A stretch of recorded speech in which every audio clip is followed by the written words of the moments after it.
वो कह रहे हैं कि आप लोग हैं दंगाई। तो आज के इस पावन अवसर के ऊपर जब भगवान राम जी की रामनवमी है, मैं देशवासियों को मुबारकबाद देता हूँ और जय श्री राम। देखिए आज फर्क क्या है, दंगाई कौन थे जब राम जी के अनुयायी बन जाओ और फिर भी दंगाई ढूंढते रह जाओ और माथे पे तिलक लगाओ और भगवा ले लो और राजनीति करते रहो और घूम फिर के बिना कांग्रेस के रोटी हजम ना करो। तो आज के दंगाई देश में वो हैं जो देश की बुनियादी मुद्दों की बात नहीं करते और जब आते हैं कहीं खड़े होके वो आज भी धर्म के नाम की भी राजनीति करते हैं। आज किस बात की चर्चा होनी चाहिए? आज चर्चा होनी चाहिए 2024 की। 2024 में 2014 2019 के बाद जिस जनता ने जिस सरकार को चुना और जिन नेताओं को चुना उन्होंने जो भी करा अच्छा करा, मैं कह रहा हूं चलो अच्छा करा, लेकिन आपका विजन क्या है 24 के लिए? आज भी देश के उन लोगों को दंगाई कह देना, आज भी उन लोगों को देश, लेकिन आपका विजन क्या है? क्योंकि सर आज प्रेस कॉन्फ्रेंस होती है, जॉइंट प्रेस कॉन्फ्रेंस होती है अखिलेश यादव की और राहुल गांधी की। राहुल गांधी ये कहते हैं कि 15-20 दिन पहले मुझे ऐसा लगता था कि 180 सीट तो बीजेपी की आएगी, लेकिन 15-20 दिन बाद अब आज ये लग रहा है कि 150 भी नहीं आएगी। ये सर्वे आप बीजेपी के लिए ही करवाते हैं, अपने लिए भी करवाते हैं कि आपको कितनी आएगी? आपका क्या विजन है, आपका क्या विश्वास? देखिए आप ये जवाब पूछे, अगर बीजेपी वाले पूछते तो मैं ये कह सकता था कि दर्द किस बात का हो रहा है। अरे लेकिन राहुल जी कह रहे हैं, बोलता रहा हूं तभी तो कह रहा हूं, मैं बीजेपी वाला पूछता तो मैं कहता दर्द किस बात का हो रहा है। सच सुनना नामुमकिन लग रहा है तो अभी रिजल्ट आ जाएगा, पता चल जाएगा। क्योंकि देश के प्रधानमंत्री पॉपुलर, बीजेपी कहती है मैं पॉपुलर, और उसके बाद भी वोट किसकी मांगते हैं? भगवान राम की। अरे मोदी जी की अपने नाम से वोट कब मांगेंगे? देश में कारोबार के नाम से देश में कार्टून चलता था डोरेमोन। ये डोरेमोन सर्वे मुझे लगता है कि वो मन को बहलाने के लिए डोरेमोन सर्वे लग रहा है मुझे। ये जो आज आने दीजिए, समय आने दीजिए, कहीं आप ही कल को ये ना कहने लग जाओ कि मैं भी कांग्रेसी हूँ। चलिए ठीक है, लेकिन आपने बताया नहीं कि आपकी कितनी आ रही है। ममता जी वो कह रहे हैं कि 180 उनको 15-20 दिन पहले तक लगता था, लेकिन 150 भी नहीं आ पाएगी।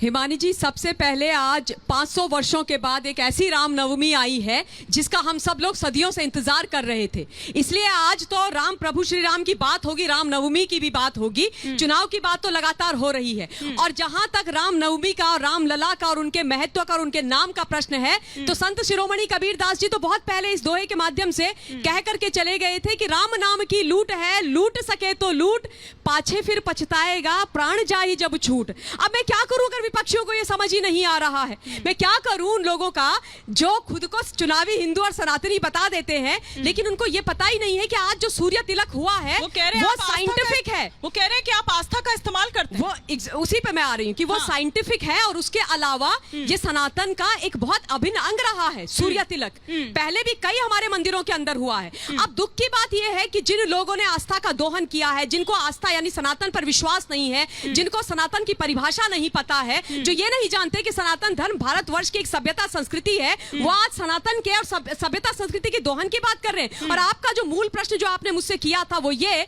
जो आजकल ये लोग अपना एक चुनावी समीकरण निकाल रहे हैं और बोल रहे हैं कि भाई हम 150 सीट्स पर सिमट जाएगी भारतीय जनता पार्टी और एनडीए। इसे कहते हैं मुंगेरी लाल के हसीन सपने।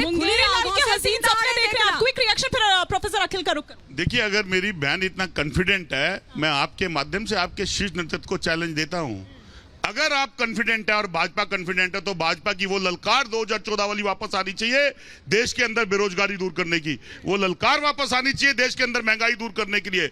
वो ललकार वापस आनी चाहिए महिलाओं के ओर पे होने वाले उन अत्याचारों की। कहां गई वो तो झोले के अंदर चली गई और झोले वाला झोला उठा के जाने वाला है।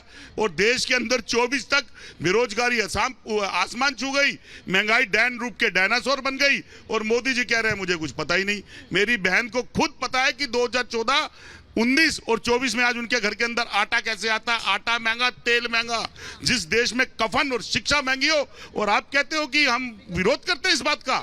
हम आपको मुद्दे पे लाना चाहते हैं। मैं उस पर आऊंगी, लेकिन प्रोफेसर अखिल, आज जब राहुल गांधी और अखिलेश यादव प्रेस कॉन्फ्रेंस करते हैं, मैं आ रही हूं धर्मेंद्र जी, जब वो प्रेस कॉन्फ्रेंस करते हैं तो प्रभु श्री राम का नाम वो सबसे पहले लेते हैं क्योंकि रामनवमी है। उधर प्रियंका वाड्रा भी ये कहती है कि आज उनको बहुत अच्छा लग रहा है, रामनवमी का उत्सव है, रामनवमी का मौका है। राम को सब याद तो कर रहे हैं, राम आशीर्वाद किसको देंगे इसका पता तो 4 जून को चलेगा, लेकिन इन्हीं प्रभु श्री राम को लेकर जिस तरह की राजनीति हो रही है उसे आप किस तरह से देख रहे हैं? देखिए, मैंने वक्ताओं को सुना, मुझे ऐसा लगता है भारतीय जनता पार्टी राम विरोधी पार्टी है, सनातन विरोधी पार्टी। हाँ। क्योंकि सनातन धर्म में श्री राम और श्री कृष्ण ने रामायण और महाभारत का युद्ध केवल नारी सम्मान के लिए हुआ था।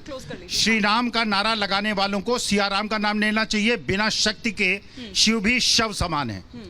हमारे सनातन धर्म में रामायण का युद्ध हुआ था, महाभारत का युद्ध हुआ था केवल द्रौपदी की लज्जा को बचाने के लिए। अगर इनको शायद अब बोलने दीजिए आचार्य जी, बोलने दीजिए आचार्य जी, बोलने दीजिए आचार्य जी, बोलने दीजिए।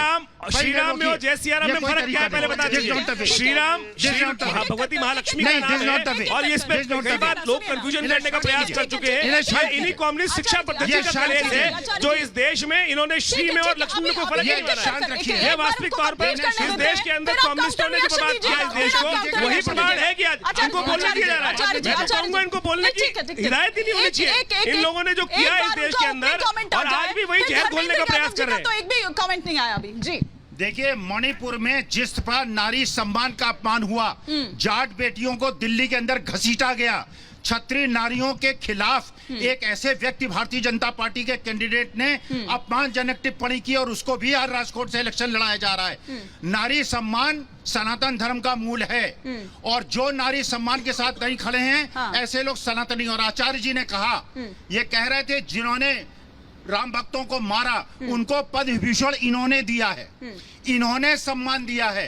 ये राम विरोधी पार्टी है, ये कृष्ण विरोधी पार्टी है, नारी सम्मान की विरोधी पार्टी है। धर्मेंद्र जी का रुख करूंगी। मुझे आप थोड़ा सा समय दीजिएगा। हाँ। देखिए, अभी मेरे बड़े भाई ने बहुत बड़ी बड़ी बातें करी हैं और मुझे इससे बड़ी पीड़ा हुई है। इन्होंने बात करी नारी सम्मान की, नारी सशक्तिकरण की, ये बात कर रहे हैं। मैं इनको संदेश खाली याद दिला देना चाहती हूँ और वो ममता बनर्जी याद दिला देना चाहती हूँ जो स्वयं एक महिला है, मुख्यमंत्री हैं, जो आज रामनवमी पर ऐसा ओछा बयान देती है कि रामनवमी में वो कहती है कि जो राम भक्त है, जो सनातनी है, वो पत्थरबाजी करेंगे, वो दंगे कराएंगे। यानी कि रामनवमी की जो हमारी कह रही है कि पुलिस और सेना को आपने भगवा रंग में रंग दिया है। वो कह रही हैं कि पुलिस और सेना तक को आपने भगवा रंग में रंग दिया है और अपने जो अल्पसंख्यक भाई हैं मैं उनको ये मैसेज दे रही हूँ। मैं अपनी बहन से एक छोटा सा प्रश्न पूछना चाहता हूँ। संदेश खाली की महिलाएं और मणिपुर की महिलाएं नहीं, ठीक है, ये कैसे हो सकता है?